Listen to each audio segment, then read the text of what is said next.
Steve Gamache with another Chef Knives to Go quick look product review, and this time we're looking at a very nice, interesting knife. This is the Tetsuhiro Hammered Shitogami or White No. 1 Gyuto 240mm knife. The core steel, as mentioned, is Shitogami or White Paper No. 1 high carbon reactive steel from Hitachi. The heat treat's around 60 to 61 Rockwell on that. They do these by hand, so that'll vary just a touch. That's what they shoot for.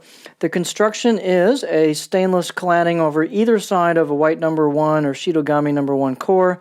And so that's a 3-layer sandwich. So you can see the core steel kind of peeking through right at the edge. This finish is hammered, which we'll get a look at up close. And the weight on this knife is kind of a medium light, actually kind of light for the size of it. So it's 173 grams or 6.1 ounces. Each knife will vary just a little bit from sample to sample because they're handmade. But this particular one is 246 millimeters on the edge from tip to chin. And that's a little under 10 inches, 9.7 inches. So it's a pretty good sized knife. The overall length is about 15.4 inches, and the spine thickness coming out of the handle is about 3.2 millimeters, but then this knife thins out nicely after that and holds to something, and doesn't have a ton of distal taper, but the tip gets really thin right at the very tip with the grind, and the tip works very, very well on this knife. The blade height is a little under 50 millimeters at 49.4 millimeters at the heel. And the handle's nothing real fancy. It's a basic octagonal magnolia or hoe wood with a buffalo horn ferrule. Pretty nice fit and finish on that, and pretty nice install as well. The circumference right here where the ferrule meets the wood is about 3 inches or 77 millimeters, which is pretty standard size for a knife of this type. The cool thing about this knife, there's a lot of things, but it's very, very well done. You can tell a lot of care was put into making this knife, crafting this knife, and finishing this knife.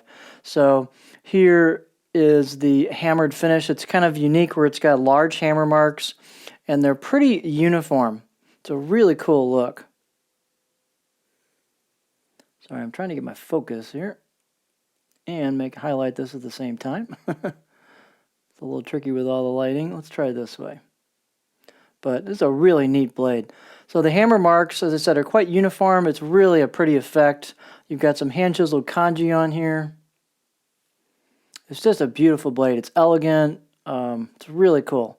The grinds are very well done. When you sight down this blade and look at the grinds, it's really well ground, very smooth.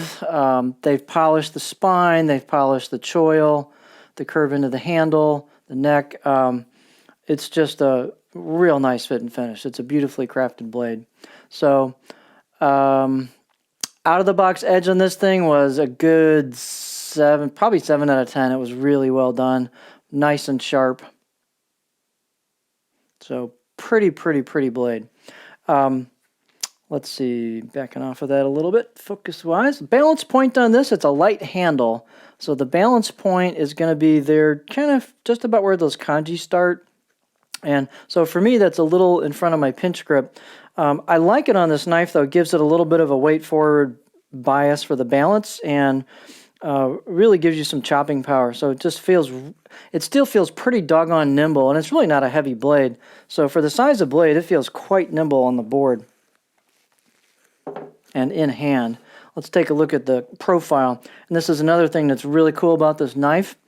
And a lot of people are sometimes looking for a flat profile on the blade for chopping, and that's the style they want. This has it. So it's got some belly towards the tip, but then you've got a good half the blade is pretty doggone flat, and it flows right into that. It does stop at the heel, but it doesn't like slam into it. It kind of flows, and then you do hit the heel, but it's a little more dampened. It's a great effect. So the profile, somebody knew what they were doing on this profile for sure. You get a fair amount of belly towards the very tip, so I can get way up there, and it's going to vary a little bit from knife to knife, but no problems. You want to rock, go ahead. In terms of pure rocking, I'd say this is not quite a pure rocker, but a good all-around profile, or really a good profile for somebody that wants some push-cut flat area in the back. They've just crafted this blade very, very well. You can see it doesn't have a lot of distal taper, but the tip works. It just works. So beautiful blade, great performance. It's thin at the edge. flows through product very, very well. These are just really nicely made. They're a little underrepresented on the site, sometimes in the forums, and I've been trying to recommend them. Hopefully Mark will be getting these in more frequently because they're just a beautiful, beautiful blade. It's Shitogami number 1, so it sharpens up really well. Just a awesome blade. So there you have the Tetsuhiro Hammered Shitogami white paper number 1 Gyuto 240mm knife.